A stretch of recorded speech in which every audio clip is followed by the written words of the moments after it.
Hello, this is Oliver Stringer demonstrating part 2 of the Space Invaders project.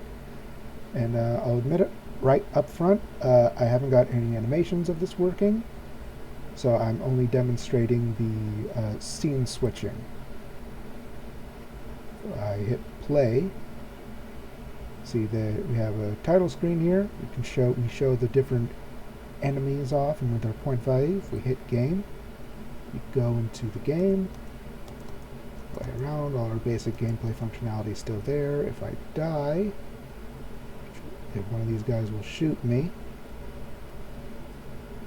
or I guess we'll just wait till it hits me. We go into the credit scene.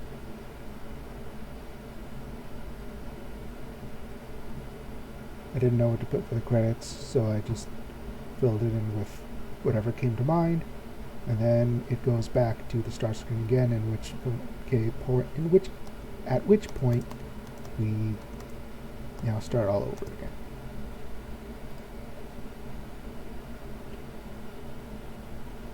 So not much really to show off. In the canvas here in the main menu, I have the button, which is just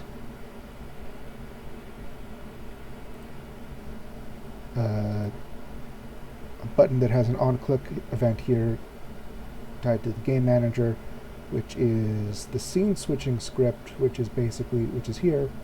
It's a very simple script that monitors what's going on in the game and changes the scene accordingly.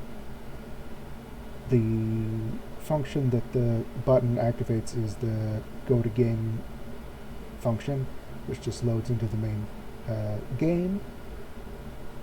Basically, during the main gameplay scene, what it does is it finds the tank for the player object, and it finds all the enemies and stores them in an array of game objects. And if at any point, if during the gameplay scene it finds that there are no enemies and there is no player, it goes to credits. And in the alien control script, when the player dies, it also destroys all of the enemies, just to make sure that that happens. Otherwise, during the credits scene, there's a timer here, which public float time to restart will give it the amount of time that it will wait for the credits to go before it runs the go to menu function.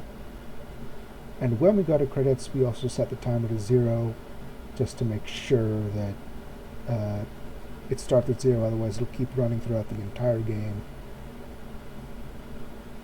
And the credits, I did the scrolling effect by just attaching this scrolling script, which basically it will just push them upwards. It transforms the position up from the y-axis, and if it is the final credit, it will stop moving when it reaches a certain point on the screen. And that is it. Thank you.